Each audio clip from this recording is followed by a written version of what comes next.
안녕하세요. 오늘도 우리가 비대면 예배로 예배를 드립니다. 정부의 지침에 따라 16일까지 우리 잠정적으로 비대면 예배를 드리도록 하겠습니다. 우리가 지난주 비대면 예배를 드리면서 목마름에 대해서 함께 말씀을 나누었습니다. 하나님의 사람은 어떠한 상황 혹은 어떠한 환경에 있든지 간에 그 가운데 하나님을 향한 또 하나님의 은혜를 향한 목마름이 있어야 한다라고 말씀을 드렸습니다. 그리고 2020년 한 해에 나태하고 게을렀던 그 모습을 이제 벗어던지고 우리가 가져야 할 모습은 바로 다름 아닌 목마름, 하나님의 말씀을 향한 은혜를 향한 목마름의 모습이 있어야 된다라고 말씀을 드렸습니다. 오늘 이어서 오늘의 말씀은 자라남에 대해서 함께 말씀을 나누려고 합니다. 말씀을 시작하기 전에 여러분도 잘 아시겠지만 지난주 많은 사람들의 입에 오르내리고 또 사람들의 공분을 샀던 그런 사건이 있습니다. 그것이 알고 싶다에서 방영한 정인이 사건이 그 사건입니다. 내용을 모르시는 분들을 위해서 잠시 설명을 하자면 내용은 이렇습니다. 지난해 10월 16개월 된 정인이가 자신을 입양한 부모로부터 심한 학대를 받고 사망을 하게 된 그러한 사건이었습니다. 단순한 폭행이 아니라 정말 인간으로서 할 수 없을 것 같은 그 일로 인하여서 정말로 많은 사람들의 공분을 샀고 또 그 양부모가 죄에 합당한 처벌을 받게 해달라는 진정서와 함께 정의나 미안해라는 챌린지가 이어지고 있습니다. 그런데 여러분, 저에게 있어서 이 사건은 또 하나의 더 큰 충격을 안겨주었는데 그것은 다름이 아니라 그 부모가 기독교인이었다라는 것입니다. 미션 스쿨을 나오고 CTS라는 방송국에서 일을 하는 그런 사람이었다라는 것이죠. 정말 무슨 말을 할 수가 없고 그 화가 누그러들지가 않았습니다. 또 어떻게 그럴 수 있을까? 또 이 사건으로 인하여서 또 얼마나 많은 그리스도인들이 세상 사람들에게 비판의 대상과 조롱의 대상이 될까 하는 염려가 함께 밀려왔습니다. 하지만 그러면서도 드는 생각은 기독교인이 어떻게 그럴 수 있을까? 그렇게밖에 할 수 없었을까? 질문을 하게 됩니다. 그리고 스스로 결론을 내린 것은 교회에 다녔지만 그들이 믿음이 없고 또 신앙의 성장과 성숙이 없었기 때문이다라는 결론이었습니다. 여러분, 누구나 교회는 다닐 수 있습니다. 하지만 누구나 교회에 다닐 수 있다고 해서 누구나 제자가 되는 것은 혹은 진정한 크리스천이 되는 것은 아니다라는 것입니다. 그러면 어떠한 모습을 우리가 가져야지만 우리가 이름뿐인 그리스도인으로 살아가는 것 아니라 진짜 성숙한 믿음이 있는 그리스도인이 될 수 있을까? 오늘 본문의 말씀을 통하여서 바로 그것에 대해서 함께 살펴보기를 원합니다. 여러분, 오늘 본문의 처음과 마지막을 보면 공통적으로 이야기하는 것이 있는데 그것이 무엇입니까? 먼저 본문 40절의 말씀을 보면 말씀은 이렇게 기록하고 있습니다. 아기가 자라며 강하여지고 지혜가 충만하여 하나님의 은혜가 그의 위에 있더라 라고 기록합니다. 또 마지막 말씀인 52절의 말씀을 보면 말씀은 이렇게 기록하고 있습니다. 예수는 지혜와 키가 자라며 하나님과 사람에게 더욱 사랑스러워 가시더라 라고 성경은 기록합니다. 말씀을 보면 공통적으로 이야기하고 있는 것이 예수님께서 자라면 자랄수록 하나님의 은혜가 충만하여지고 하나님 앞에서 사랑스러워졌다라고 성경은 기록하고 있습니다. 다른 말로 표현하자면 몸이 자라남에 따라서 하나님 앞에서 함께 성장하고 성숙하는 그 신앙의 성숙도 함께 이루어졌다. 영적인 성장도 함께 이루어졌다라는 것을 말하고 있는 것입니다.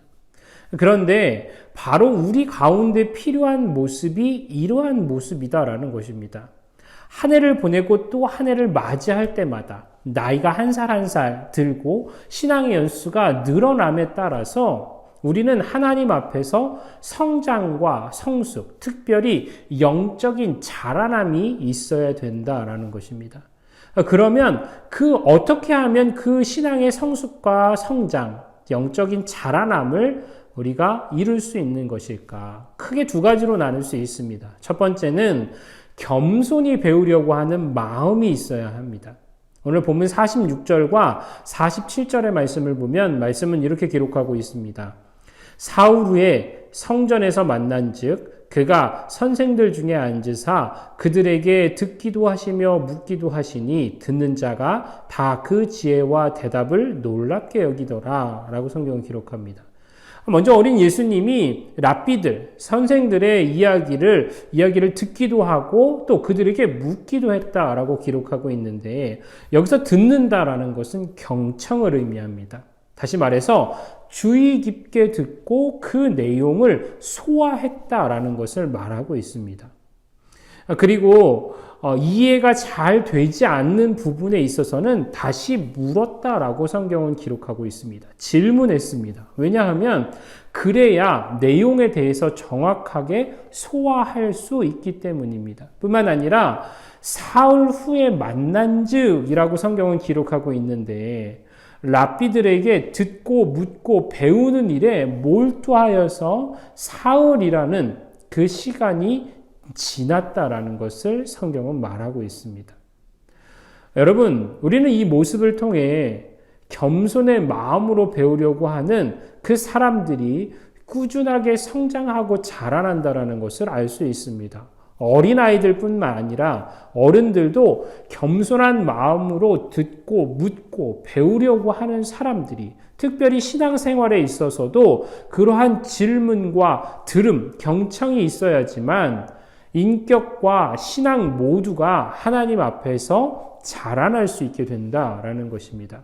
하지만 우리의 문제는 무엇이냐 하면 배우려 하지 않는다라는 것입니다. 오히려 세상의 것은 배우려고 하지만 신앙적인 면에서는 배우려고 하지 않는 것 혹은 교만함이 우리 안에 있음을 우리는 부인할 수 없습니다. 심리학에서 고착이라는 말이 있습니다. 발달이 더 높은 단계로 진행되지 않고 그 단계에서 머물러 있는 것을 우리는 고착이라고 말하는데 이 고착이 언제 나타나게 되느냐? 예를 들면 이런 때입니다. 초등학교 때 1등을 한 번 한 후에 교만에 사로잡혀서 더 이상 배우려고 하지 않는 성장이 멈춘 경우도 있고 한 번 배우는 것만으로 만족해서 더 이상은 배우려 하지 않을 때에 이 고착의 모습이 나타나기도 한답니다. 또 예전에 한 번 헌신했던 것, 내가 일했던 것, 경험했던 것에 만족하여서 더 이상 무엇을 하지 않아 성장을 이룰 수 없는 경우도 있다라고 합니다. 단지 이와 같이 한 번 배웠던 것, 한 번 이루었던 것에 대한 그 성취감에 만족하여서 나는 할 수 있어 라는 그 교만한 마음 때문에 성장과 성숙을 만들어낼 수 없다라는 것입니다. 이것이 고착입니다. 그런데 오늘날을 살아가고 있는 신앙인들 중에서도 이러한 고착, 신앙의 고착 상태에서 살아가는 사람들이 많이 있다라는 것입니다. 내가 신앙생활 열심히 오랫동안 했다고 하는 그 만족함, 나 이 정도 일하고 있지, 이 정도 봉사하고 있지 라는 그 만족감, 교만함에서 나는 잘하고 있어 라고 생각하며 더 이상 어떠한 겸손의 마음으로 받아들이려고 하지 않는 그런 마음이 있다라는 것입니다. 다시 말하면 지난주 우리가 함께 나누었던 그 목마름이 있어야 하는데, 겸손함으로 목마름이 있어야 하는데 그 목마름이 없다라는 것입니다. 때문에 그 모습 때문에 우리는 신앙의 성장 혹은 성숙을 이루지 못하고 그 단계, 어느 단계에만 머물러서 살아갈 때가 너무나도 많이 있다라는 것입니다.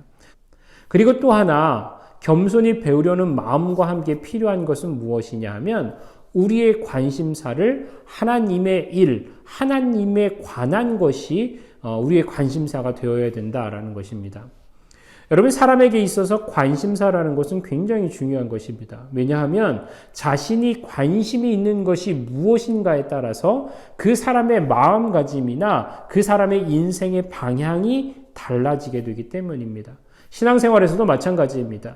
신앙생활을 한다고 해도 어떠한 사람은 신앙의 성숙을 이루며 살아가는 사람이 있지만 이와 반대로 그렇지 못한 사람도 있습니다. 그 이유가 무엇이냐? 가장 큰 이유는 관심사입니다. 신앙생활을 하더라도 그 관심사가 여전히 세상 것에 있다면, 그대로 세상 것에 머물러 있다면 그 사람은 신앙의 성장과 성숙을 이룰 수 없지만, 그 관심사가 하나님이라면, 하나님의 일이라면 그 사람은 신앙의 성장과 성숙을 이루며 나아갈 수 있다는 것입니다. 오늘 예수님의 관심사가 무엇이었습니까? 오늘 48절과 49절 말씀을 보면 성경은 이렇게 기록하고 있습니다. 그의 부모가 보고 놀라며 그의 어머니는 이르되 아이야 어찌하여 우리에게 이렇게 하였느냐? 보라 내 아버지와 내가 근심하여 너를 찾았노라. 예수께서 이르시되 어찌하여 나를 찾으셨나이까? 내가 내 아버지 집에 있어야 될 줄을 알지 못하셨나이까 하시니 라고 성경은 기록합니다. 이 말씀을 성경으로 보면 이렇게 기록하고 있습니다. 왜 나를 찾으셨습니까?